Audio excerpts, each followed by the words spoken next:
Welcome to the latest edition of CloseMode, the enterprise sales show. I'm Brian Dietmeyer, CEO of Close Strong. And today I'm really lucky to be here with Steve Waters, who's Vice President of Sales at ZoomInfo. Welcome, Steve. Yeah, it's a pleasure to be here.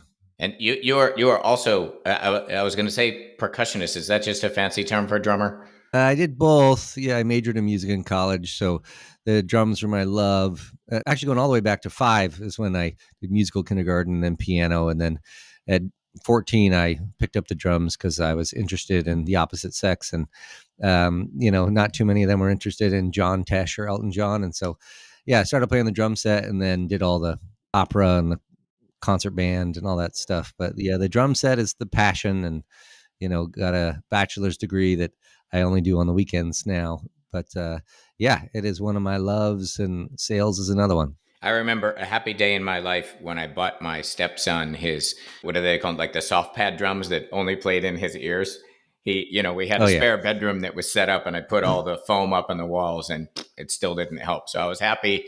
That was a Christmas present we bought ourselves. So when we IPO'd, I got the Roland V drums, like the nicest set you can get. So nice. yeah, I understand the same thing, and my wife was very appreciative. Yeah. Yes.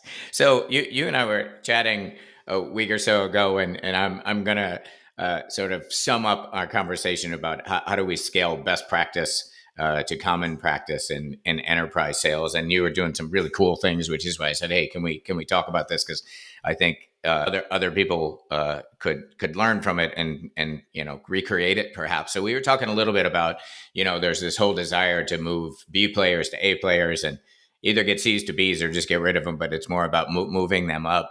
And you had an approach that I want to share with folks. Can you give me sort of a high level of the internal approach you're using to kind of peer share, to share best practices? Yeah, it's working really, really well on our team. We have 60 or so sellers, 8 managers, 2 directors, and then me, and that's the West team at ZoomInfo. So that's the size of the organization. And this worked whether I was a manager or a director, so I can work with all size teams. But it's basically finding a rep's superpower or their superpowers. Like, what are they really, really, really good at? So you think about the stats for a basketball player. Like, are they great at 3-pointers? Are they fast? Can they rebound? Can they play defense? And what are they really good at? Identifying those and then letting them teach the team, and doing that in a structured way. And there are lots of benefits from that, but high level, that's what it is. Cool. Yeah, I love the idea of superpowers. Like, how is that a formal process, or is that just like, no, we can see this? Like, how do you extract those the humans and their superpowers? Yeah, I think everybody on the team understands it. We do it so much. So, we actually had, like, every 6 months, we'll like just create a Google sheet and say, okay, what do the managers actually think the reps are really, really good at? And then I'll ask the AEs, what do you think that you're really, really good at? And if they're the same, right, then we can do that. So I think there's a whole lot to it. How do we discover what the superpowers are? Yes. Like, you don't want people to over rotate when all you have is a hammer, everything looks like a nail, right? Yeah. And then, I think we have to think about what parts of the sales process are currently broken or need to be improved across your team where you can get the biggest lift. And then just how do you do that? But how do you run those meetings? And so happy to elaborate on any of those pieces. Yeah, no, that's really helpful because that wasn't clear to me when we were talking last time. The how, the what made total sense to me. Do you sort of look across the sales cycle from qualify to close and then attach skills? Like what are those categories? How do you come up with the categories of superpowers?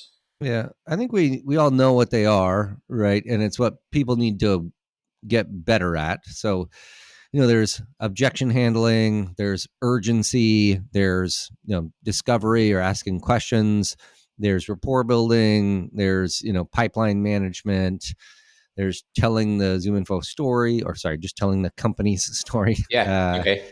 There's storytelling in general, there's setting up next steps, articulating pricing, there's email strategy, like lots and lots of selling up market, selling down market, getting 2 or 3 year agreements, getting upfront payments for longer contracts or annual payments. Those are all different skills that you can be, better or worse at on the continuum. And so those are some of the examples that we've trained on here. But it's really anything that a rep would work with their manager on in a one-on-one to like try to Okay. improve, this can apply to. Yeah, I love getting down as granular as sort of commercial terms, if we want to call length of contract that, longer term, or that's actually to me unbelievably helpful. So I imagine it's a training session, but it's peers. So a couple part question, sort of how are those structured? What's a typical flow? How long are they? Yeah, if you would bring to color what one of those. Well, even the prep. So the prep for that session and then the actual session. Can you walk through that whole thing? Yeah, sure. So the first thing is that the data reveal what people are good at and what they're not, or what needs to be improved upon. You can start either way. Yeah. So if we're finding out that our sales cycles are lasting much longer than they previously have, or we're seeing ASP drop, like either of those, you can say, okay, which reps on the team have the shortest sales cycles? Which ones have the highest ASP? Like that's not rocket science. But once you identify what it is with the data, and by the way, a plug for chorus.ai, we own them and sell it and use it religiously here. So that gives you a lot of the insights, but lots of technologies do that. But But it's once you it's have, the evidence for the superpowers, right? I mean, right it there. is. Yeah. Yeah. Yep. Good. Sorry, keep And it, going. oh yeah. And then, so once we have that, once we've identified, one, two, three people that we feel like might be good, then I'll just ask them, I'll take them in my office and go, hey, the team needs help with this. Are you willing to, let us use you as an example, teach the team? Like, do you feel like you have anything to offer as far as your mindset or your tactics when you're trying to do these things? And that's what the trainings end up being, is like very tactical. It's a lot less conceptual of like be in this headspace and take this approach. That's important, I think, but it's much more if we want to have an impact on the team. The conceptual stuff can go in one ear and out the other. The tactical stuff can be implemented and they can add those arrows to their quiver. So once you've identified, we'll use urgency as an example. That's Yes. a great one because some reps are just good at closing, and it's a really sexy thing to talk about when we're on a sales podcast. So, you know, creating urgency and closing. How do we convince people to buy while they're on the phone or on the Zoom or in the first meeting, right? So, um, I had a rep that was closing many, many more 0 and 1 day sales cycles than anyone else in the company. And he had come from selling cell phones previously. And if, as you know, in retail, they walk out the door, they ain't coming back, Right. right? Someone else is going to close them who's better at creating urgency at the next spot they start at. So he had just been building up this muscle for years and years, switched over to SaaS, came up from SDR to AE, and just had this like godlike power to create urgency and close people on the phone. And so I pulled the data to make sure, and I just looked in Salesforce and the 0 and 1 day wins, and then I just compared them in a pivot table, and I said, yeah, he's got 2x anyone else. What is he doing? So then I did a little informal interview, and he said, yeah, there's some specific things that I do. So I said, great.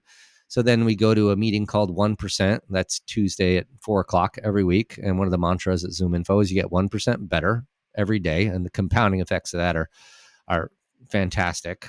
And so at the 1% meeting, I'll let everyone know what the topic is, who the guest is going to be. It's required that they go. Everyone has it blocked off, and it's at the end of the day. So it's not the best like demo time, but, and then I'll start it off with what it's going to be about, some housekeeping. Then I will introduce the topic. I'll start with the data. So to say, look, this person knows what they're talking about. Here's them and here's everyone else. Like, look at the delta between them and everyone else. He knows what he's talking about. In this case, it's a he. It's like, this person knows, like, look, don't you want to be like this person? And so then I have their attention, because so much of the time people are multitasking, especially with a dispersed workforce. It's just hard to get and keep people's attention. So then I say, hey, like, the benefits of this are obviously, right, you don't have to manage your pipeline. It's a lot less follow-up. You've already closed them, right? And I think most sales teams die between the first and the second sales call. That's where they really struggle. And so you don't get to a second one if you close them quickly. And so what we'll do is start with the data, then I'll show examples of it live. So we have the Okay. clips from Chorus. I will actually show 3 to 5 examples of the person in action. Then we'll let the individual teach their approach. And it's nice having just seen themselves do it. They can, um, if salespeople are, a little bit lazy and maybe haven't over prepared, this will help them think of things to teach the team about because they've watched it. Yeah. And then they give concrete takeaways of just a handful of tactical things. Do this, not that. Say this, not that. Here's how to do it. And then it's Q&A. So the sales team asks that individual, hey, what were you thinking when you did this? Why don't you phrase it that way? All of those kinds of things. And that way they can really dive into anything that's holding them back from implementing those kinds of things or any hesitation. Because oftentimes we'll do trainings and people are too scared, or afraid, or they don't want to look foolish. They'll, in their mind, they're like, this is a silly idea. That's never going to work. But they won't say it out loud in the Yeah. meeting, So Yeah. this gives them a little bit more space to say, hey, will this work or won't it? There's time for that. And, aren't you afraid that this is going to backfire, whatever the concern is? And then we do that with a different thing the next week or 2 weeks or once a month. And the benefits are tremendous. So, number one, the rep that presents their superpower, right? What they're a black belt in, they get a ton of confidence. They get to show off in front of the team. They get to be like, yep, look at me. I'm so good at this. I'm God's gift to, in this case, urgency, in closing. And their confidence goes way, way up. And I don't have to tell you how important confidence is in sales. It might be the most important thing. And then there are a couple other benefits. The rest of the team can then level up. So C to B, B to B plus, B plus to A minus, right? At that thing, they could go from a C to an A for that particular skill, but their overall sales, they're going to improve. And then moving forward, it creates like a resident expert on the team. So if they're struggling, they don't even have to come to me or one of their managers or directors. Iron sharpens iron in that way. They can just go to that person and say, hey, I'm really struggling with this thing. Like, can you listen to this? What are you thinking? And as long as we create a collaborative environment, I think it should be collaborative and competitive, both. And as long as we can do that, then that resident expert will then, be the go-to for those things. And then there's this like, I don't know if it's a flywheel exactly, but it is a nice series of experts. So it's not always just top down or bottom up communication, but rather more horizontal communication across the team. And then occasionally they'll even bring those people to their sales calls, and like co-sell and that kind of stuff. So you get the confidence, you get everyone else to raise up to that level. You get these resident experts in different things. And then, just like the variety, it's not just me or my manager Yes. saying, do this, do that, do this, do that. They get tired of the sound of my voice. And then it's also like a training ground for management. Do these people want to run these kinds of trainings and meetings in the future? If so, how do they do? Do they fall on their face? If so, they have some work to do, right? But they can start to work on their brand and, wherever they want to go internally, if that's a management position within the sales team, the AE to manager, motion is very, very common. So lots and lots of benefits to doing it this way. And there's just like zero doubt that happens when you see the data, you see it in action, you hear the person talk about it, you have the Q&A, and then everyone can get better as a result. I love.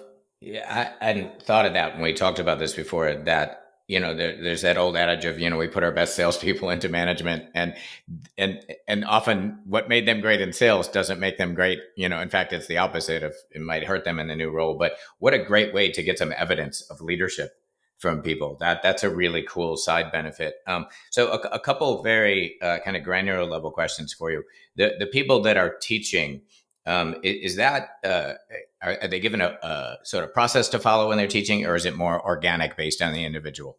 I think it depends on the topic, but I guide them through it. So Okay. I'll be the facilitator because they don't do this for a living. They sell Yes. for a living. And so I think it would be setting them up for failure if I just let them have free reign and just, Precisely. pieced out of the meeting. Right. So, but yeah, I facilitate it. We come up with it ahead of time. And then, a day or two before, I'll say, hey, run me by what you're thinking, give me the play by play, show me the deck, and then we'll like work on it a little bit, and do the tactical, sort of takeaways. Do they seem that valuable? The last thing I want to do is waste sellers' time. So Yes. I'll be in charge of all of it and then facilitate it, and I'll get to ask my questions because I feel like they're the most important. But then, of course, the Q&A from the team, they'll be able to do that, and so yeah, that's how it works from a granular perspective. Yeah, that makes sense. That there's a vetting process to make sure the outcome is good, and then the facilitation. That's another key. That makes sense to me. That you having the role as facilitator. Another granular question: how long do these run typically? What's the range? Yeah, they run an hour. Yeah, Okay. and they can be over in 40 minutes or 45 minutes generally. But if we show enough of the data, that takes very little time. Show the clips. Usually those clips are pretty short. Because in this urgency example, it's really just the end of the call. How are they presenting that? What are the highlights? And I don't need to show the same thing. Afterwards, I pass the call on. So if the reps are interested in doing their own homework and diving in, they can listen to the whole call or go back and dive into it more. And then that part takes maybe 15 minutes. The teaching portion is probably 15 to 20. And then as long as the QA goes, it depends on how complex the topic is. But yeah, if it takes longer than an hour, I think we're either having a really, really great conversation or we're doing something pretty poorly, and we're losing folks. Yeah, you've already talked about the reaction of the presenter, and I love those reactions. What kind of feedback do you get from participants about this modality of transferring skills? They love it. Yeah. It's just like, it's usually the best sellers that are presenting, right? If it's someone who's struggling or on a pip, like, the worst thing that can happen. And this is why I lead with the data. This is, so it's undeniable. Yes. But we all had it where like maybe an average seller goes into management and they're going to be a great manager, but then there are people on their team that have outsold them previously. Like, why should I listen to this person? I'm Right. better. Right. And, salespeople, we don't have a shortage of ego. So, um, but yeah, the reaction is pretty slick because it's almost like seeing behind the curtains, like, Yeah. what is this person doing? They're so great. Like, how can I get into their mind, and like, how are you doing it? What are you thinking? Where is it at? Like, why did you do that? Help me understand it. And it's like almost like a cheat code for those reps. It's, if you got a chance to, maybe it's too soon, but like to dig into Patrick Mahomes and how he's thinking about different things. If you could have a Q&A, if you were a quarterback, that would just be so incredible, Yes. right? To get inside his head and what is he thinking and why did he call that audible? That kind of stuff. I just think the reps love that. And I think we all get inspired by people that do things better than us, as long as it feels attainable. Sometimes when we do this, it's just some people like teaching EQ as an Yes. example and like reading people. That's so hard. It Yeah. almost feel like you have it or you don't. And so that's one that doesn't really make sense to do. You can try to teach it, but it's just like it's so it feels like you're either born with it or you're not. You can like You improve can it, yeah, but you can either read a room or you can't. I think there might be some yeah, truth there. and the reaction to a training about that would be like, yeah, not so good, right? So I think you got to pick and choose the topics and the superpowers, and then like the question should be: are there tactical takeaways? Are there turns of phrase? Are there responses? Are there specific techniques people can implement? And to use a musical analogy, like, are there certain licks that you can learn and then add to your playing? Right? Can I study this person's approach for an hour, take away 3, 4, 5 licks, and then implement that next time I'm performing with the band? Same kind of a thing. It would be like a guitar player interviewing BB King or John Mayer or someone. It's like not quite at that level, but they do look up to these individuals, so they react really, really, really well. Yeah, yeah, and I'm having the same reaction when you and I were just chatting about this before. That it's so contextual and so specific, and there's so much out there where people are sitting in a room and it's not that contextual, it's not that specific. I love that immediate application piece. Any landmines, any mistakes you've made along the way that other people should be aware of if they try to scale this great idea? Yeah. over rotating. When everything's a hammer and a nail. It's just like it's like I'm the urgency guy. All I do is close, and then they go to an enterprise deal where you can't close them quickly, right? Um, you know, that stuff is we have to keep it in check. So that's a big kind of an obstacle. It's just like, are they over rotating on this one thing because it becomes their personality? Now, if you keep doing these, they'll know that there are other aspects of sales that you do need to get really good at, and it's sort of like I'm always make the joke that it's like Mr. Potato Heading in together the best part. So like the Yes. eyes of this rep and the ears of that rep and the mouth of this one and the feet of that one. It's like how can you create a Mr. Potato Head Yeah. for that? Um, the reps will know that okay, there are other things that are really valuable. So um, I think all of that stuff's important. The others are like I think other landmines and obstacles are hearing from the same rep over and over and over and over. Like if, especially if you have a little bit of a smaller team, Yeah. you know, um, we have 270 AEs here, so there's always going to be people that are better. There's the best rep in the company, and there's a good delta between the best rep and the second best rep. He's just like a machine, but Right. there's also like there tends to be like, oh, we're hearing about this rep again. Oh, I Not get it. Susie He's again, perfect. please. Yeah. No, Yes, but not. Susie is Well, it would so be wonderful. Mr. Yeah, or Mrs. Potato Head, please. This is our perfect rep. yeah, I don't want to hear from Mrs. yes, Potato Head. yeah. They can't be perfect about every single thing, So, and then I think that otherwise it's pretty beneficial because if people don't want to do it, I'll go, hey, the data and everything's showing that you're really good at this thing. Would you want to teach the team about it? And they're like, Steve, I would rather you fire me. Like sometimes Right. that it's like I have I such get it. a fear of like I hate the sound of my own voice. I don't want to hear the chorus Yep. clips. I don't like to present. It just makes me so Yep. nervous. I'm never going to be in management. It's like, okay, yeah, you don't have to do that, right? Yeah. Um, and then yeah, perceived favorites, but as long as you look at the data, that's crystal clear, of just like, yes, this person is really, really, really good at that thing. Look, it's undeniable. And so that's a really valuable piece. So I think there's a lot less that goes wrong than goes right. Yes. One of the big advantage that I'll just identify is like, yes, we can bring in third party consultants and sales trainers, and some of them are incredible. And I've had great experiences with that. I've had not so good experiences with that. But what's great about this is like it's specific to the products and services and the company and the competitive landscape and the size of the deal and the length of the sales cycle and how technical it is. All of that is specific to your company. And so Yes. a great example of where that goes wrong is like negotiation. I think we've all sat through negotiation training and read books about negotiation, and it's just so theoretical. It's not Yes. tactical or practical. It's like you have to want it, but you can't want it too much. It's like, okay, that's an orientation. That's like a mindset, and that's good, and the Chris Voss stuff and Never Split the Difference. There's like valuable stuff in there for sure. His book is more tactical, Yeah. but if it's specific to like add this product, don't add that product, Yes. or give this as an incentive because of how our comp plan works, right?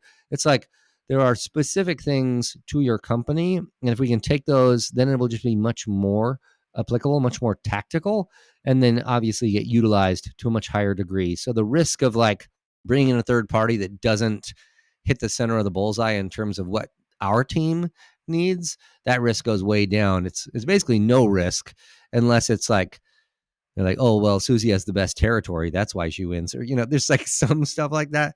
But I feel like the risk of that is just so much less than having a third party Yes. teach those specific things. I agree. And also, what occurs to me as you're talking through this is the investment, the actual financial investment, third party versus doing this all in house. I mean, this is maybe it's not free, but it certainly is a lot less than bringing in a third party.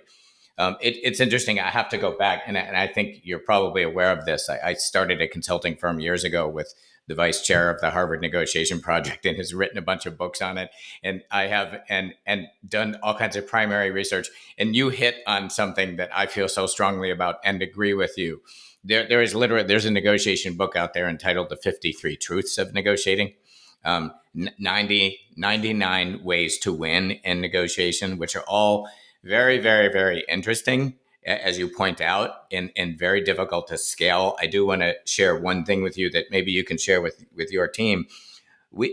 Years ago, we conducted a large research project, and there was a couple of what I thought were throwaway questions, which is asking buyers in 19 countries over 2 years in all these different industries, what do you hear in that moment of truth from your buyers? Sellers, what are you hearing from the buyers when it knocks back on your heels? And my wife is a data scientist. I asked her to look through this data and say, is there any pattern to what happens in that moment of truth? And she came back and said, about 47% sits over here and about 50% sits over here. And I said, wait a minute. You are telling me that 97% of what the mean things that buyers said to sellers all over the world falls into two categories. And I made a huge Hudson mistake of saying that to a data scientist, by the way, that can't be right. I went back through and Yeah. I can't, and this has fundamentally changed my entire view on negotiation. I just want to share it with you and people who are listening. So here's what we found out. And every new customer back in my old company, we'd sign up, we'd survey the sales reps, say, what do you hear that kicks your butt? And it always fell in two camps. The two camps were the buyer would refer to his or her alternative. That could be, wait, Dan, you're here. Oops, Dan came here back. That's right. He'll edit that out. So what we found is that the buyers sort of tactics fell into these two categories. One was they would refer to his or her alternative, could be your competitor, could be do nothing, could be I'll build it myself. Then they would use that. They would try to commoditize you and then use that to get stuff from you, right? Concessions. The most common tactic globally was I can get the same thing from someone else cheaper. And I would encourage you, even with your sales team, like I'll bet, because we've done it with so many sales teams, the words are all different, but the two buckets we got to be ready for are we're going to be compared to that alternative. They're going to try to commoditize and they're going to put pressure on us to give stuff away. So we better have a commercial terms plan. Yeah, that's interesting. I didn't realize it was so simple when you group those. It Yeah, is. that's It is. And like I said, sorry for the side no, it's bar really on that. valuable. Yeah. I appreciate it. It's just something that I don't think anyone like. It's very rare that a salesperson feels like, oh no, I'm a great negotiator. Like I Yes. always think that we could always get better. And yeah, I did write that book down, but that's so much more. It's so much simpler because you only need to train on two things, and then but you don't, you'll get surprised 3% of the time. I'll take those odds all day long, Yeah. So Yeah. those two aspects, pretty valuable. The second one, that's so easy to train on, like, oh, I can get it cheaper from someone else. Like Yes. if you're a seller and you can't handle that, like you should find a new job, right? Right. That's like the bare minimum. But that first one is pretty interesting. The alternatives, Yeah. especially when those alternatives are competing for the same wallet, Yes. but it's not necessarily the same product. Hey, well, Yes. what if I took this and spent it on this totally different thing?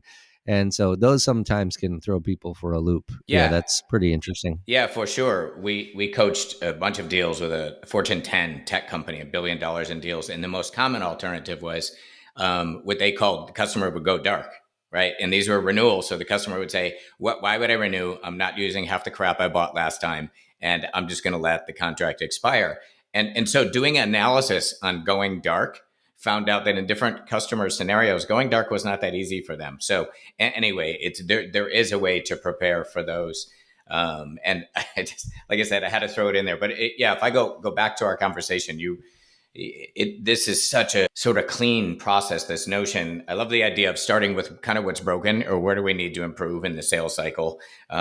Doing that kind of diagnosis of the superpowers, and then executing, delivering that, and then hopefully scaling some of those skills after. I mean, this makes such brilliant sense, and I haven't heard anyone else doing a similar approach, and I think it's brilliant. So hopefully the listeners do too. Thanks for sharing it. Yeah, my pleasure. Yeah, it's not rocket science, but like most really simple things, it can be pretty impactful. I think we all do versions of this Yes. in our training, right? Like, back when I was on the SDR team or when I'm working with our SDR team, it's just like, well, who's the best SDR? I don't know, let's look to complete the most meetings. And then, right, what are you doing to complete all those meetings? Great. Teach the team. Like, what are you really good at? Like, we can do that in any part of the sales process. I mean, luckily for AEs and enterprise sellers, there are many, many, many skills to get good at. Yeah. And so there's more variety than just on an SDR team. But even then, you can break it down within the calls to the personalization, the email follow up, and the emotional engagement and humor. And, there's all these different categories that you can think, oh, I didn't even know that was possible, and sometimes you do the training. Some people are like, yeah, that's cool. It's not for me. That's okay. Right. But other times people go, oh, wow. Like, yeah, I am definitely stealing that. One just like specific tactical thing, if I could, that Yes, when I please. heard it, it was just one of those things that I was like, how do I not know this? So in March of 2020, we were all sitting in our basements and watching Tiger King and taking calls on Zoom and Teams, right? We all remember that. Yes. So we were all using these, which what is now normal for most of us. Most of us are selling over Zoom and Teams and some kind of screen sharing program, right? And we all know also that co-selling is so much more effective than selling by yourself. The stats are all over the board, but sometimes 150% better win rate, when you're selling and they bring power, you bring power. Like, that's all stuff we all know. And the one of the interesting things for a rep who had a very high EQ was he would bring me in as like the authority and try to close with him, and he would know from the first call who the economic buyer is, right? Who the main decision maker is. And he would take their box on Zoom, and pin it to one of his monitors. And he would just watch the body language of that individual like a hawk. And so Interesting. as I'm presenting and like running the meeting, he is saying, oh, Jane didn't like that. Jane is on her phone. Like, try to engage her with a question. Or, oh, wow, that really resonated with her. Let's double down on that particular feature. And it's just such an advantage because I always just leave it in gallery mode and I'm just looking at everyone and trying to watch. And it's also hard to get out of your own mind from behind your own eyes and into the seat of the other people when we're talking. So if someone else is an observer, let's not have them just like, be on TikTok or play Sudoku on their phone, but rather pin the decision maker up, watch them like a hawk, coach you via Slack or whatever messaging app, and then really get the insights into what's landing and what's not. And obviously, like, almost like coach you and train you and teach you what to sell on and what to double down on as it's happening, so they can be this like really specific observer. It almost doesn't matter what a lot of the other folks in the room are doing. We know who's going to make the decision. And so watching them like crazy, especially, there can be lots of stakeholders, but there's usually only one economic buyer or Yes. maybe just one other decision maker. So watching them, it's just like, why didn't I think of that? That's so obvious. Like, Right. I'm not giving everyone gets equal space in the gallery, but they don't have equal input, So why don't I prioritize the ones that make sense? And once we started doing that, and then getting our rhythm, it was just, we'd close like every single call we got on, and then we'd get a streak going, and we didn't want to break the streak. And, so just one tactical thing, since most of us are selling in a dispersed way, pin the decision maker up to the monitor, watch them like a hawk, and then coach each other as we're going through. And that's just such a better sales experience for them and for us. It's so Steve. When we started this podcast, I looked around at some other podcasts and I realized that what people wanted, and I just wrote down street level and precise, and that's what I feel like you've done in this one, and that's what people Yeah, there's a place for big thinking, but for what we do for a living, the street level nature, the precision, yeah, you've been super generous with your time and your ideas, like sharing this, and I really appreciate it for sure. This has been a lot of fun. I think people are going to hopefully glom onto these ideas because I think they're brilliant. Yeah, and happy to share. There's enough of the pie for everybody, and as sellers, we get a bad rap, and yet we are just great communicators. Great at solving problems. So if anyone else wants to know anything else, they can ping me on LinkedIn. I respond to every single message there. So yeah, it's not a complex idea. It's easy to implement. And I think we're already doing some version of this today. Most of us in sales leadership or as sellers. So, easy to just make a few little tweaks, but get much bigger results. But yeah, if they want to know more, they can ping me on LinkedIn, and that's the best spot. Cool. Thank you. Thank you so much. I'm sure my guess is you're going to hear from people. I'll be intrigued to see. So, yeah, again, very cool. Thank you so much for your time. This has been a blast, actually. Thanks.